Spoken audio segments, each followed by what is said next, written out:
Our ancestors solved modern environmental crises thousands of years ago. This video uncovers 20 ancient technologies that provide brilliant answers to our current struggles with water, waste, and energy. You will discover a forgotten blueprint for living in harmony with the planet, from self-healing concrete to cities cooled by wind. How did entire civilizations thrive in deserts without draining a single aquifer? And what secret soil recipe remains fertile after 2 millennia? What does our pursuit of progress blind us to from the past? A sprawling, arid desert in ancient Persia presented a landscape where survival seemed a distant dream. Yet beneath the scorching sun and shifting sands, an invisible river flowed. This was the Qanat system, a revolutionary network of underground aqueducts that transformed impossibility into abundance. Skilled builders known as muqannis would first locate a water source at the foothills of mountains, often tapping into deep, natural aquifers. From there, they engineered a masterwork of subterranean architecture, digging a gently sloping tunnel that stretched for miles, sometimes over 50, all the way to a thirsty city or farmland. The genius of its slope, carefully calculated at a gradient that prevented erosion yet allowed a steady flow, meant that gravity did all the work, bringing a continuous stream of fresh water to the surface without any need for pumps. This underground journey was the system's secret weapon against the desert sun. By keeping the water hidden from the sky, the Qanat eliminated evaporation entirely, a feat that modern reservoirs and canals still struggle with today. Every single drop was preserved. This steady, reliable delivery did more than just quench thirst. It prevented the salinization of soil. When fields are flooded with surface water under a hot sun, the water evaporates quickly, leaving behind concentrated salts that poison the land and render it barren. The Qanat's constant, gentle seepage kept the soil healthy and productive for generations. It is a humbling fact that some of these tunnels have functioned without interruption for over 3,000 years, a testament to a design built for permanence, not just short-term gain. This was a masterclass in long-term hydrological planning, a technology that did not fight the desert but worked intelligently with its constraints to create oases and support entire civilizations. The question for us is profound. How can we relearn this principle of non-evaporative water transport to combat our current, escalating drought conditions? The Qanat's silent, underground river offers a powerful answer, and it paves the way for another ancient marvel, one that lies hidden in the very earth beneath our feet. Deep within the Amazon, what appears as untouched wilderness holds a secret beneath the soil. This is Terra Preta, the legendary Black Earth, a man-made marvel that has sustained fertility for over 2,500 years. While the surrounding rainforest soil is notoriously thin and nutrient-poor, these dark, fertile patches were intentionally created by indigenous peoples using a sophisticated recipe of charcoal, broken pottery, animal bones, compost, and manure. This was not accidental. It was a deliberate act of terraforming, turning barren ground into a lasting agricultural resource. The key ingredient, the charcoal, is what we now call biochar. It acts like a coral reef for the soil, a porous, stable structure that provides a permanent home for billions of beneficial microbes and fungi. This living network retains water and nutrients right at the plant roots, creating a self-renewing cycle of fertility. The most astonishing part is that this ancient practice directly tackles one of our greatest modern crises, climate change. When organic matter decomposes normally, it releases its carbon back into the atmosphere as carbon dioxide. But when it is transformed into biochar, that carbon becomes locked away, stable in the soil for hundreds, even thousands of years. Terra Preta is not just fertile soil, it is a proven, long-term carbon sequestration technology. Scientists today are urgently studying these dark earths to develop carbon-negative farming methods that could pull carbon from the air and restore degraded farmlands across the globe. The existence of Terra Preta completely reshapes our understanding of the Amazon and of sustainable agriculture itself. It proves that humans can enrich an ecosystem rather than just deplete it. What other forgotten methods of working with the land could help us rebuild our planet's health? The answer, perhaps, is written not just in the soil, but in the very bones of ancient cities, in the way they managed to live with nature instead of against it. While the Romans built empires above ground, their true genius lies in what they left beneath the waves. Scattered across the Mediterranean seafloor are the remnants of ancient harbors, structures that have been submerged in corrosive saltwater for over 2,000 years. Yet instead of crumbling away, these concrete blocks have done the impossible. They have grown stronger. Modern concrete, the kind used in our bridges and seawalls, begins to deteriorate after just a few decades in a marine environment. The Roman version, however, has withstood millennia of pounding waves. The secret was not a single ingredient, but a chemical reaction born from a specific recipe of volcanic ash, lime, and seawater.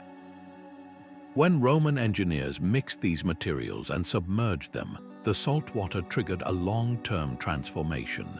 It slowly dissolved the volcanic ash and lime, allowing new, sturdy minerals to crystallize and fill any micro-cracks that formed. The concrete, in effect, healed itself. This self-repair stands in stark contrast to the environmental cost of our modern building practices. The production of Portland cement, the glue in modern concrete, is one of the largest industrial sources of carbon dioxide on the planet. It requires immense heat, often from burning fossil fuels, and the chemical process itself releases vast amounts of the greenhouse gas. The Roman formula required far less energy and used a natural, abundant pozzolana, the volcanic ash. Its incredible longevity presents a powerful solution to our infrastructure crisis, drastically reducing the constant cycle of repairs and replacements that consume so many resources and so much energy.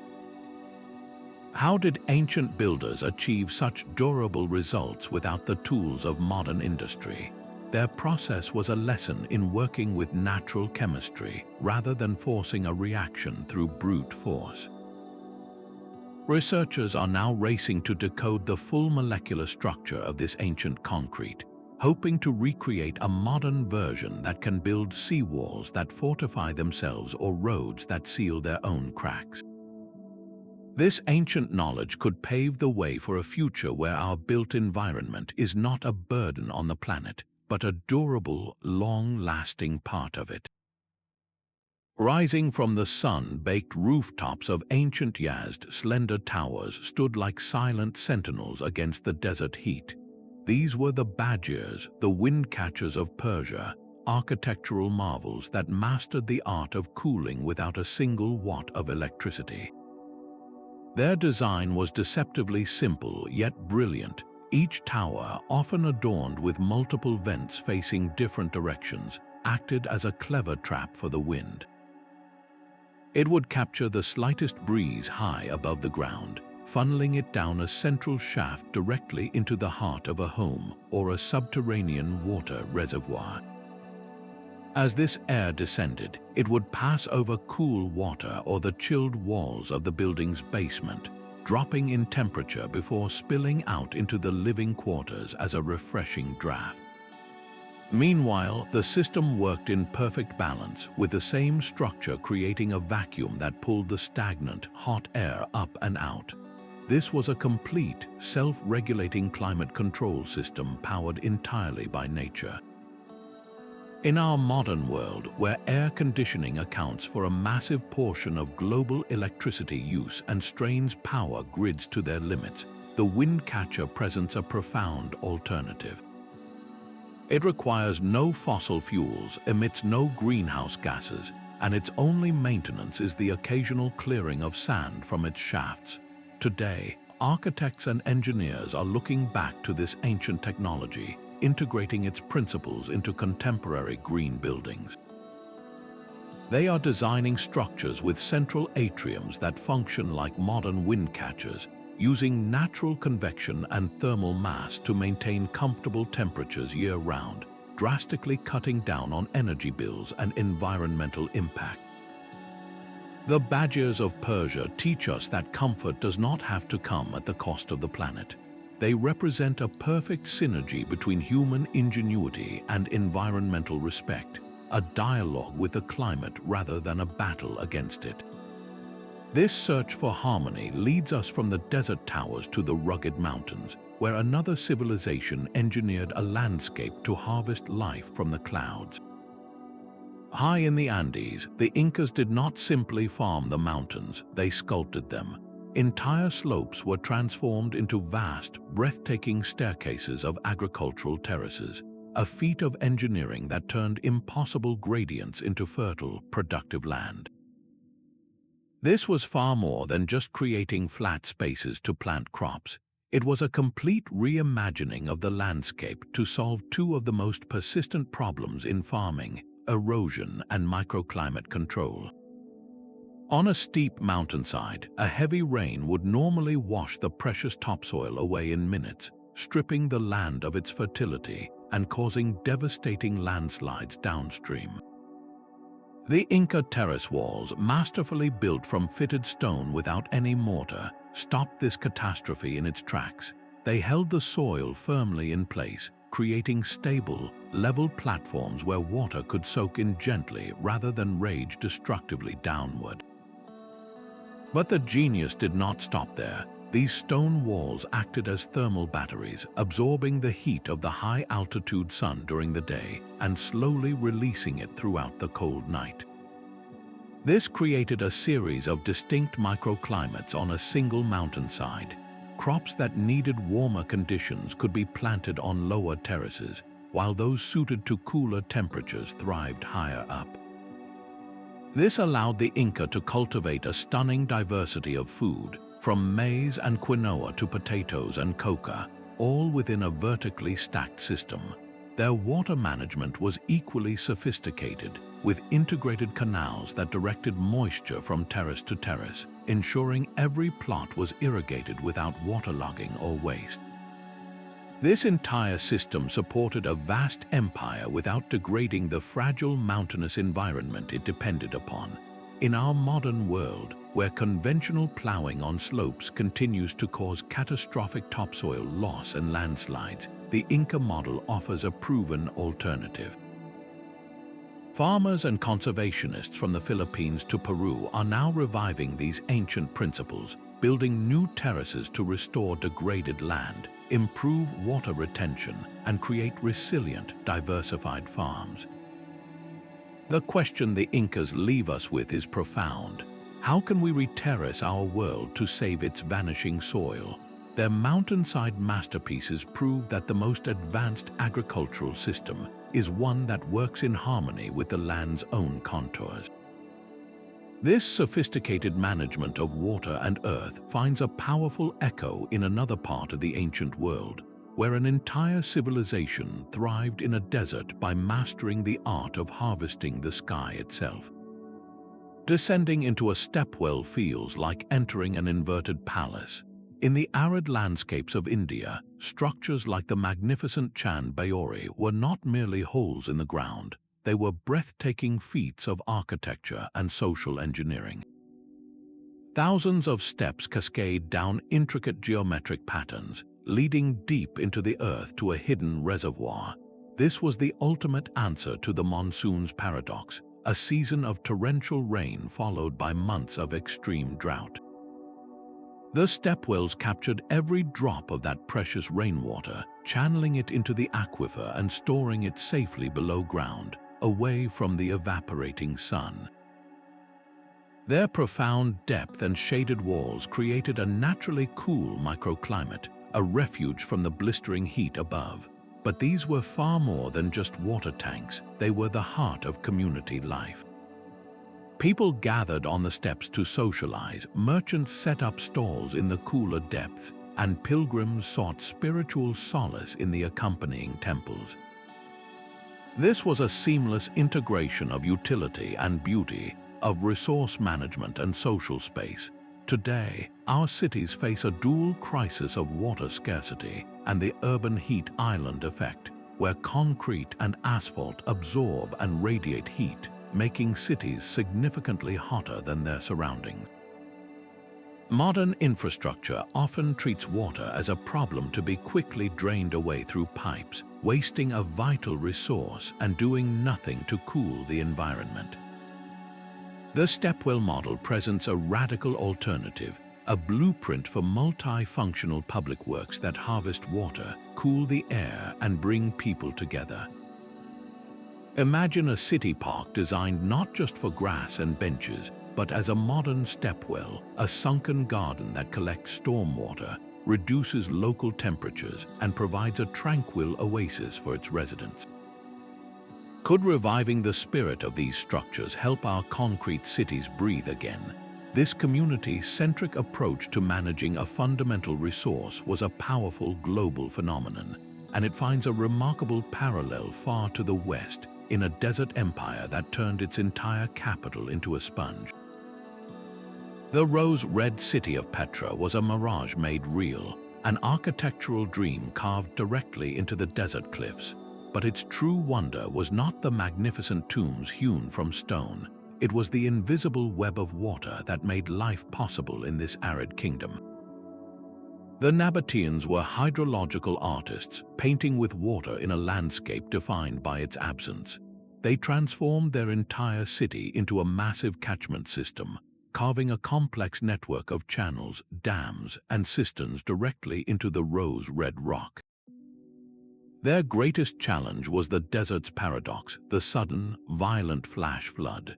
Where a modern city might see a destructive force to be channeled away and forgotten, the Nabateans saw a precious resource to be captured and tamed.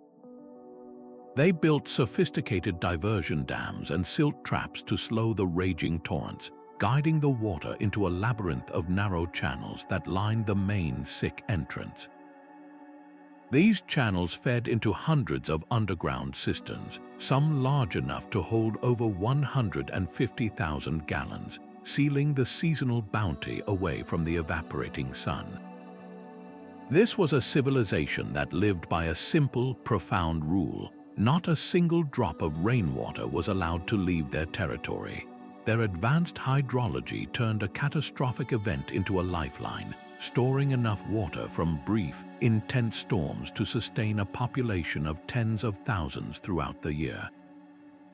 In our modern era, where climate change makes rainfall increasingly unpredictable, swinging between devastating floods and prolonged droughts, the Nabatean model is a direct answer.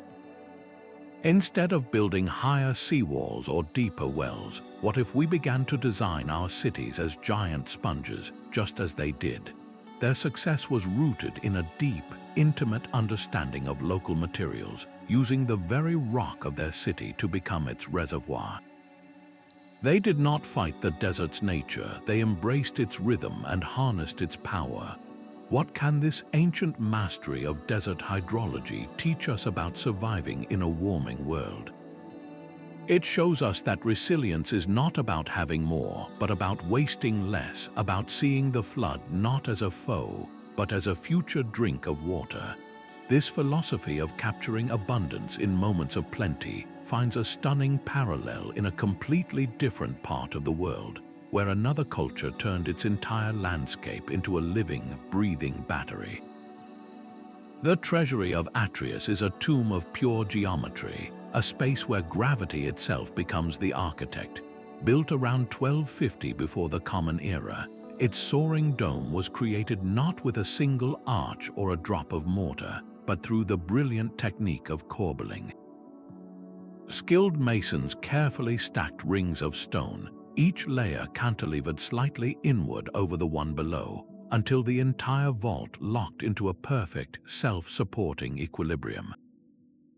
This was a structure held together by balance and precision, a three-dimensional puzzle of immense weight that has defied time and tremors for over 3,000 years. While modern buildings reinforced with steel and concrete often crumble in major earthquakes, these ancient stone vaults have survived countless seismic shocks. Their secret lies in their flexibility. Instead of being a rigid, monolithic block, a corbelled vault is made of many individual stones. When the ground shakes, these stones can shift and settle minutely against one another, absorbing and dissipating the earthquake's energy without collapsing. The entire structure breathes with the Earth's movement, then settles back into place, its stability restored by the relentless, patient force of gravity. This stands in stark contrast to the environmental cost of our modern concrete, the production of which is a leading source of global carbon emissions. The Mycenaeans used what was locally abundant, stone, and required only human skill to assemble it. They built for permanence, creating monuments that were intended to last for eternity, and they succeeded. Today, engineers and architects are looking back at these corbelled structures for answers. They are exploring how similar principles of dry stone stacking and gravity-based design can be used to create modern housing in disaster-prone regions, buildings that are both resilient and have an almost zero carbon footprint. The question the Mycenaeans leave us with is not just how to build strong, but how to build wisely. How can we construct our homes and cities to be heirlooms for future generations, rather than liabilities requiring constant repair and resource consumption? This pursuit of durable, intelligent urban design was not limited to tombs and temples. It was a philosophy applied to entire cities, where the very streets were engineered as part of a living, breathing system. The legacy of Rome's grand architecture rests upon a hidden foundation, a subterranean world dedicated not to gods or emperors, but to the flow of water and waste. The Cloaca Maxima, the Great Sewer, began as a simple drainage channel for the swampy valleys between Rome's hills, but it evolved into one of the ancient world's most ambitious public health projects. This was not a system built for comfort, but for survival, a direct response to the crisis of urban pollution that choked early cities with filth and disease. By engineering a network of tunnels that systematically channeled stormwater and waste away from populated streets and directly into the Tiber River, the Romans accomplished a monumental feat. They physically separated a hazardous byproduct of human civilization from the people who created it. This core principle, that sanitation is the bedrock of public health, remains as vital today as it was 2,000 years ago. In many of our modern developing cities, where open sewers still breed cholera and typhoid, the Roman model provides a starkly relevant blueprint.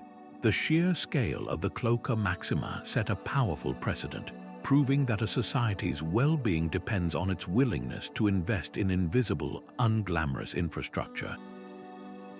But the Roman genius for resource management did not end with simply disposing of waste. They were also master recyclers on an industrial scale. Across their empire, vast mountains of broken pottery and amphorae were not sent to landfills. Instead, they were systematically crushed and used as a key ingredient in the concrete that built their harbors and aqueducts. This was a closed-loop system long before the term existed. How can we update this ancient ambition for our 21st century crisis of endless landfills and plastic oceans? The answer lies not just in building better pipes, but in embracing the Roman vision of waste as a potential resource, turning our own discarded materials into the building blocks of a cleaner future. This ancient drive to reclaim and repurpose finds a stunning parallel in a culture that transformed its most challenging terrain into a landscape of pure, flowing nourishment. A shipwreck discovered off the Italian coast held a cargo of Roman glass, but its most telling secret was not the precious vessels themselves. It was the collection of broken shards and cullet, the raw material for remelting, proving the Romans did not just manufacture glass, they recycled it on an industrial scale. Excavations in towns like Pompeii reveal workshops where old, broken glass was systematically collected, crushed, and fed back into the furnaces. The energy savings were staggering. To create glass from its raw ingredients, pure sand and soda ash, required furnace temperatures soaring beyond 1,200 degrees Celsius, an immense and costly thermal effort. But by using recycled cullet, the melting point plummeted, slashing the fuel needed, often by half. This was a closed-loop system of remarkable efficiency, a direct mirror to our modern drive to reduce industrial energy consumption and the mountains of waste piling up in landfills. They were practicing a circular economy 2,000 years before it became an environmental buzzword. Their system demonstrates that reusing resources is not a new concept but a very old and practical one, a testament to an ingrained logic of conservation. In a world now choking on single-use plastics and disposable packaging, this ancient model offers a powerful alternative vision. What if our products were designed, like Roman glass, for multiple lifetimes, valued not for their disposability but for their potential for rebirth? This ancient foresight in material management pushes us to ask what other resources were harnessed with such wisdom. The answer shines down on us from the sky itself, in a technology that turned the sun's relentless gaze into a tool for preservation. On a typical street in ancient Olynthus, a homeowner never paid a single drachma for winter warmth. This was not because fuel was free, but because the entire city was a masterwork of solar design. Each house was intentionally oriented to face south, its main living spaces opening to capture the full, low arc of the winter sun. The sun's rays would pour deep into the rooms, heating the thick mud brick and stone walls that would then radiate that stored warmth throughout the cold night. Come summer, when the sun rode high and hot in the sky, the very same design provided a natural solution. The overhanging eaves of the roofs were calculated to cast perfect, cooling shadows over the interiors, blocking the harsh heat while still allowing for light and ventilation. This was passive solar technology in its purest form, a system of thermal comfort that required zero fuel and produced zero emissions, running silently on the reliable mechanics of planetary motion. The Greeks possessed a deep, intuitive understanding of their local climate, and they built in direct, intelligent response to it. This is the essence of bioregional design, a concept we have largely abandoned in our age of universal, energy-guzzling air conditioning and heating systems.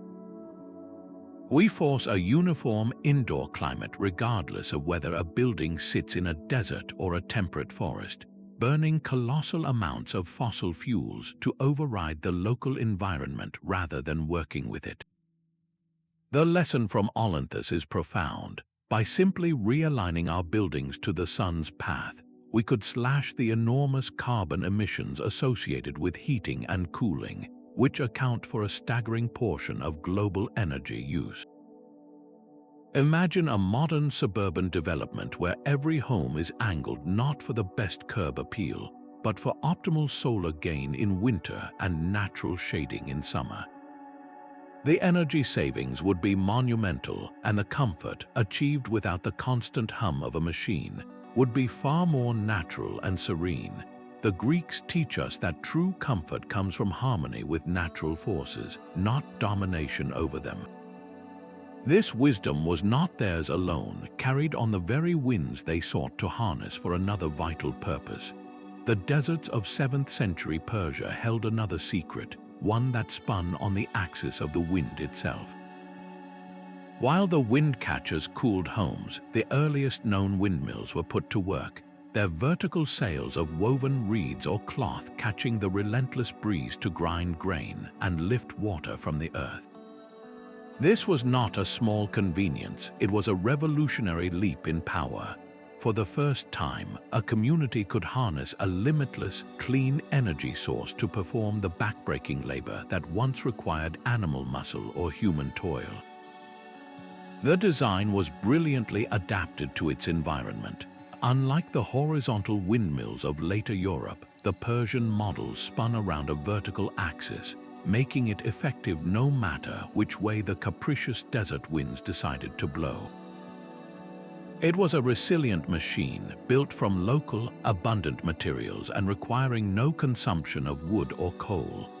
This was a pioneering form of renewable energy technology, providing mechanical power for centuries without a single instance of deforestation or fossil fuel pollution. In an age where our energy grids strain under demand and the burning of fuels chokes our atmosphere, this ancient innovation stands as a powerful proof of concept. It demonstrates that a sustainable energy transition is not a futuristic fantasy, but a practical reality with deep roots. Today, engineers are looking back at these vertical axis designs for small-scale, decentralized energy generation. Imagine a modern version powering a remote village's water pumps or charging stations, its elegant blades turning silently in the wind, free from fuel costs and emissions. The Persian windmill proves that the answers to our energy scarcity have been blowing in the wind for over a millennium. It pushes us to ask what other natural forces our ancestors learned to command, and the answer flows all around us in the relentless, untamed power of moving water. The groaning song of the Noria water wheel was the sound of a river lifting itself. In the Syrian city of Hama, these colossal wooden giants, some towering over 60 feet high, stood for centuries as monuments to hydraulic grace. Their design was a perfect loop of energy. Paddles mounted on the wheel's rim dipped into the flowing river current, and the force of the water itself pushed the massive wheel into a slow, relentless rotation. As it turned, wooden boxes or jars attached to the rim would scoop up water from the river, carry it to the very apex of the wheel, and then tip their contents into a waiting aqueduct that fed a network of irrigation canals. This entire process, lifting thousands of gallons of water every day to nourish vast fields of crops, required no fuel, no animal labor, and no human effort beyond the initial craftsmanship. It was a perpetual motion machine powered by the landscape itself. The Noria represents the pinnacle of appropriate technology, a concept we are desperately relearning today. It was not overly complex, it was built from local, renewable materials like wood, and it solved a specific, critical problem with breathtaking efficiency. Modern electric and diesel-powered irrigation pumps are energy hogs, draining aquifers and contributing significantly to agricultural carbon emissions. The Noria presents a quiet, powerful alternative for certain contexts, a model for low-impact water management that leverages the natural energy already present in a flowing river. In an era of energy scarcity, how can we re-embrace such elegant, energy-neutral machines for small-scale farming and local water projects? The Noria teaches us that sometimes the most powerful solution is not to generate more energy, but to use the energy that nature freely provides. This mastery of water on a grand scale was part of a broader, more profound skill, the management of entire landscapes as integrated, living systems. The vibrant heart of the Aztec Empire was a city that floated on water. Tenochtitlan, a metropolis of canals and islands, was fed by the Chinampas, floating gardens that were a masterpiece of agroecology. These were not simply rafts of soil drifting on a lake, but complex artificial islands engineered from the lakebed itself. Builders would stake out rectangular plots in the shallow waters, weaving enormous wicker frames that were then filled with layers of rich mud scooped from the lake bottom, decaying aquatic vegetation, and other organic waste from the city. This created a deeply fertile, self-renewing soil that never required artificial fertilizers. The channels of water surrounding each Chinampa acted as natural irrigation canals, while the aquatic environment created a perfect, humid microclimate that protected crops from frost. These gardens were so incredibly productive they could yield up to 7 harvests a year, providing a constant supply of maize, beans, squash, flowers, and chilies for a population that may have numbered in the hundreds of thousands. This was a system that did not just extract from the land, it actively enriched it. The nutrient-rich runoff from the gardens fed the lake's aquatic life, supporting fish and waterfowl, which in turn provided more food and fertilizer for the gardens. It was a perfect closed-loop cycle of abundance.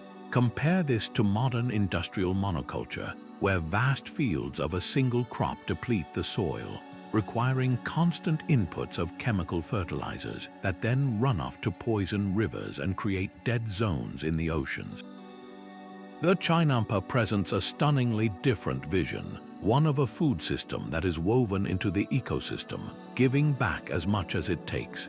Today, urban farmers and agricultural innovators are looking back to this ancient model, creating raised bed gardens and integrated aquaponic systems that mimic the Chinampa's principles of recycling nutrients and maximizing small spaces.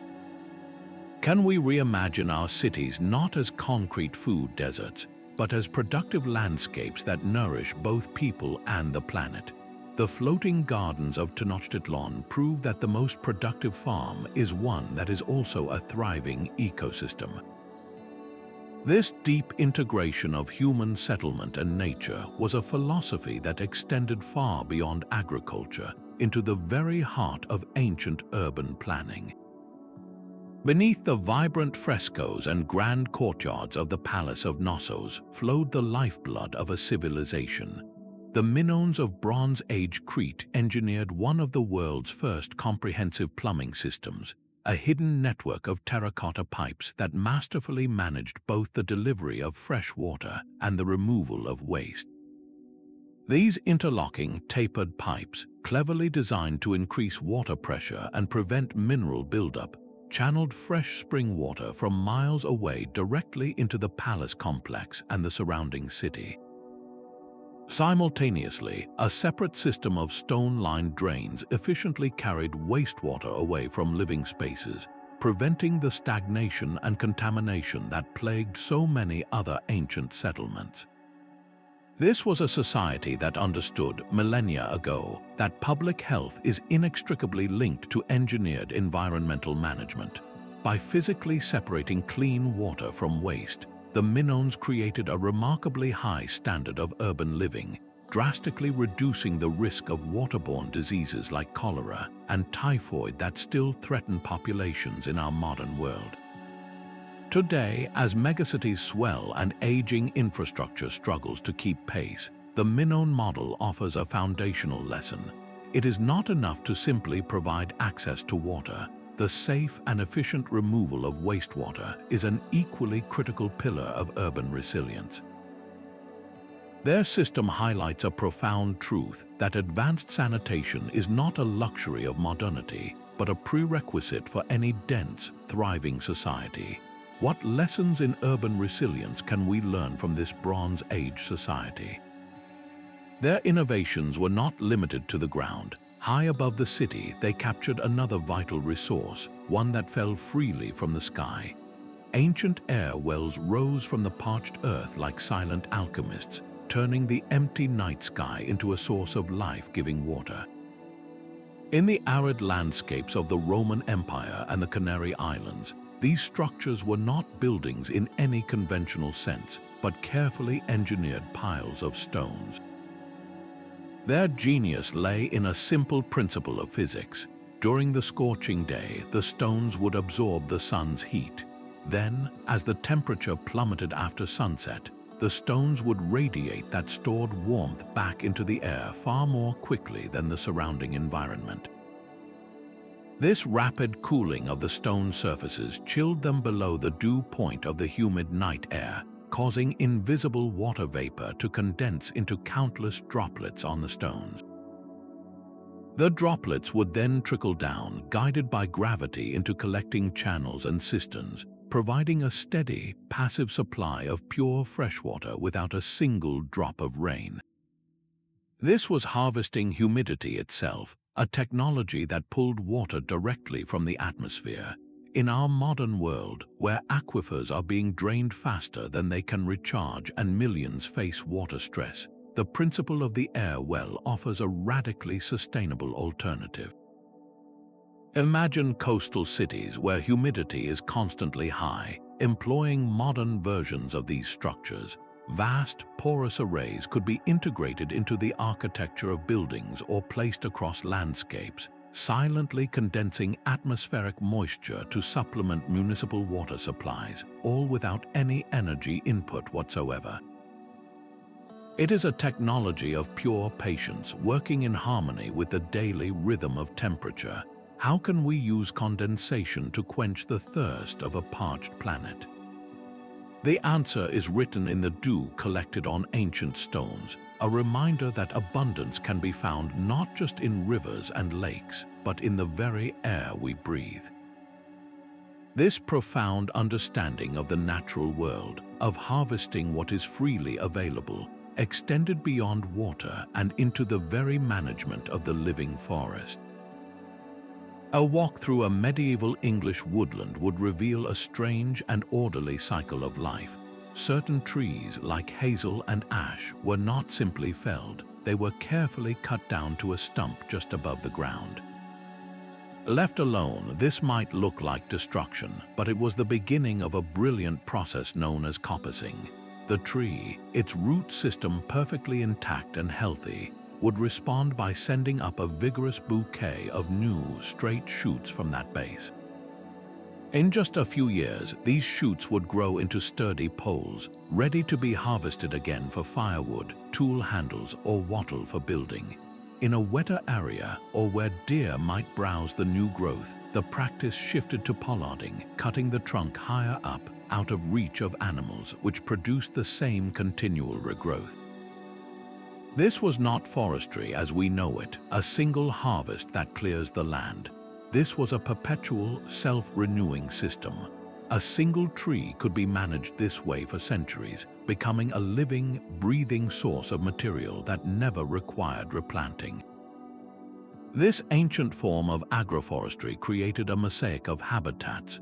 Different sections of the woodland would be at various stages of growth, from sunny, open glades just after cutting to dense, shady thickets a few years later. This variety supported an incredible diversity of life, from nesting birds and wildflowers to insects and fungi, making these human-managed woods far richer in biodiversity than an untouched, dark, and uniform forest. They were also continuous carbon sinks. While a clear-cut forest releases its stored carbon and takes decades to recover, a coppiced wood is always actively growing, always pulling carbon dioxide from the atmosphere at a rapid rate as the new shoots surge skyward. Today, as we grapple with deforestation and the loss of vital habitats, these ancient methods are experiencing a powerful revival. Modern sustainable woodlot managers are using coppicing and pollarding to produce biomass for fuel, craft materials, and charcoal, all while enhancing the ecological health of the land. It proves that human need for resources does not have to mean a war on the forest. It can be a careful, symbiotic partnership that enriches both. What other forms of symbiotic cultivation did ancient people practice? This thoughtful management of living resources extended even further, transforming what we might see as mere waste into a powerful engine for growth. The murky water of a rice paddy seems an unlikely place for a revolution, yet beneath the surface of these ancient fields, a perfect partnership was flourishing. For over 2,000 years, farmers across China and Southeast Asia engineered a brilliant aquatic ecosystem, raising fish directly within their flooded rice paddies. This was not two separate farms awkwardly sharing space, but a single, integrated life cycle. The fish, often carp or tilapia, became the paddy's diligent custodians. They dined on the insect larvae and weeds that would otherwise compete with the rice, providing natural, continuous pest control without a single drop of chemical pesticide. In return, their waste, rich in nitrogen and other nutrients, acted as a constant, slow-release fertilizer for the rice plants, eliminating the need for synthetic alternatives. The rice, in turn, offered the fish a shaded, structured habitat, protecting them from predators and the harsh sun. This was a closed loop of mutual benefit, a polyculture that turned one plot of land into a source of two different food staples simultaneously. The system's genius was its inherent efficiency. It increased the total food yield from a single acre without demanding more water or more land, all while enhancing the local biodiversity. Compare this to the linear logic of modern industrial agriculture, where vast monocultures of rice require heavy applications of fertilizer that run off to pollute waterways, while separate aquaculture farms face their own waste management crises. Here, one system's output became the other's vital input. How can we reintegrate our farming to work with nature's cycles rather than constantly battling against them?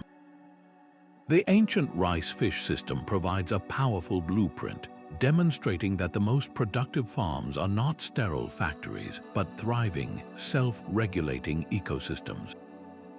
This profound principle that waste itself is a valuable input finds its ultimate expression in a technology that turned the most basic byproduct of civilization into a source of light and warmth.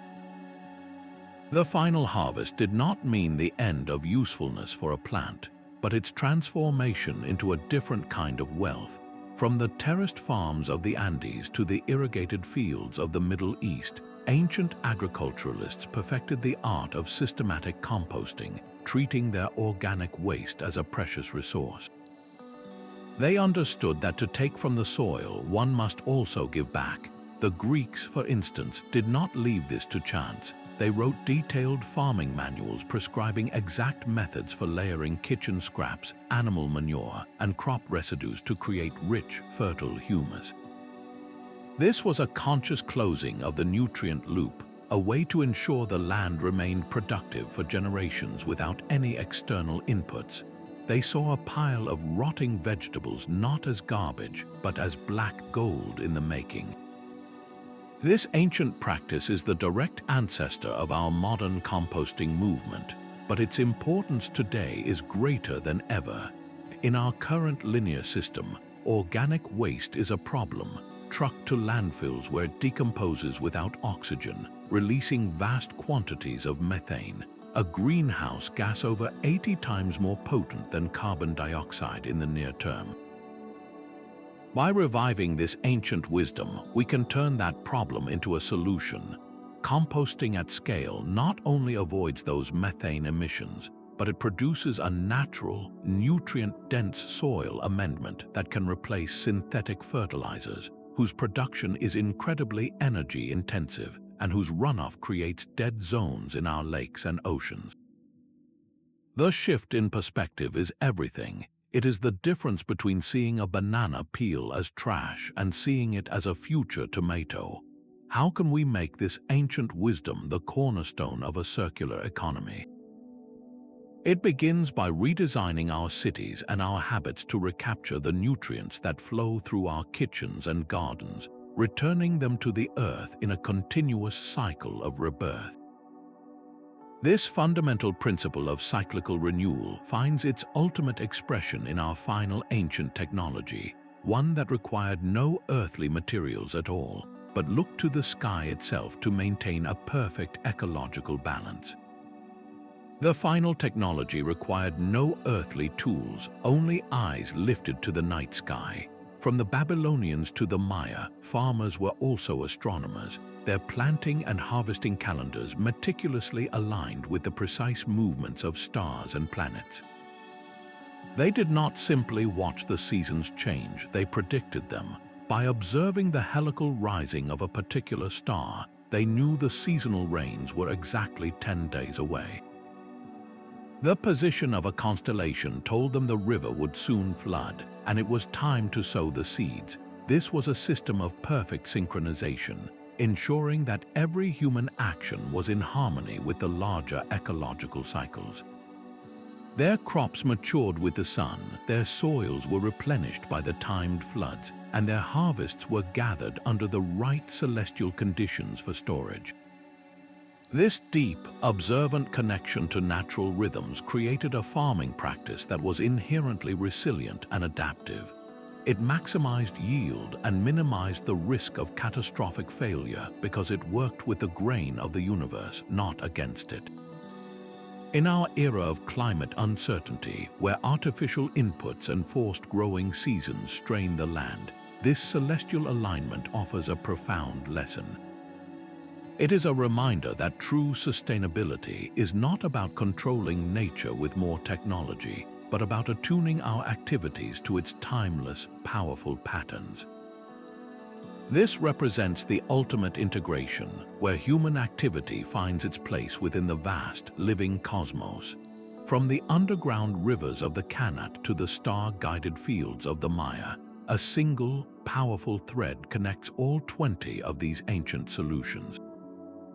They were not fighting the natural world. Each one represents a profound philosophy of working with nature, not against it. They saw the desert not as an enemy to be conquered, but a partner whose constraints could be harnessed. They viewed waste not as a problem to be disposed of, but as a resource to be reinvested.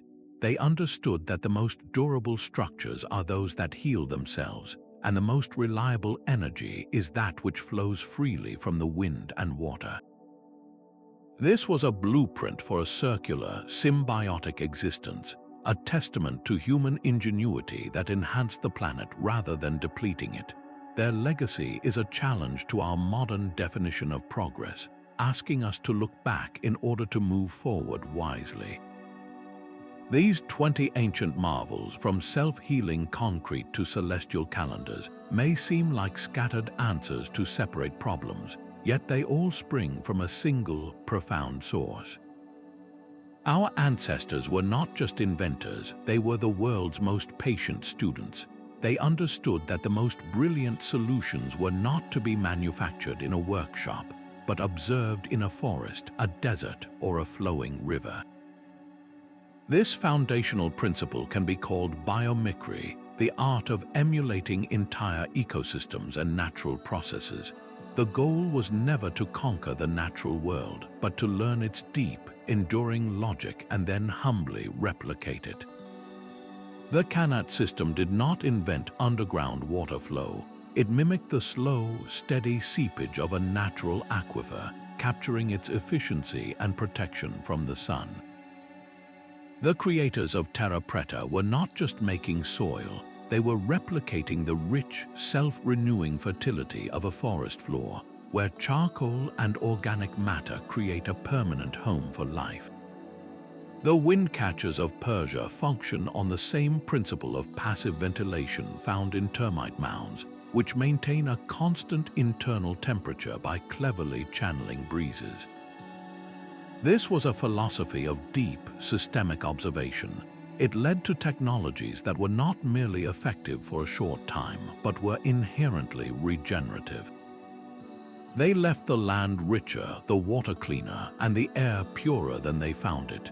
This stands in absolute opposition to the extractive, linear model that defines our industrial age, a system of take, make, and dispose that treats the planet as an infinite resource and a bottomless landfill. The ancient approach saw humanity as a part of nature's cycle, with a responsibility to contribute to its health. To understand this core philosophy of biomicry is to find the master key. It unlocks the true genius behind these 20 technologies and reveals the path to a future where our cities, our farms, and our industries don't just take less from the world, but actively give back. From self-healing concrete to perpetual forests, we have journeyed through a treasure trove of ancient wisdom that provides tangible, brilliant answers to our modern environmental crises. These 20 technologies stand as a powerful reminder that true sustainability is not a new goal, but a path we once walked and then forgot.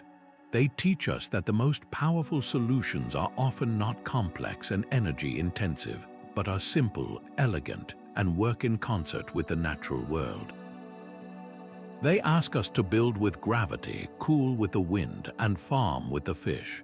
As we face the immense challenges of climate change and resource depletion, let these ancient innovations be a source of profound inspiration. They prove that we can look backward to move forward, discovering a blueprint for a resilient future that was written not in a lab, but in the soil, the stone, and the stars millennia ago. We would love to hear which of these ancient marvels amazed you the most. Share your thoughts in the comments below and subscribe to continue this fascinating journey into our planet's hidden history.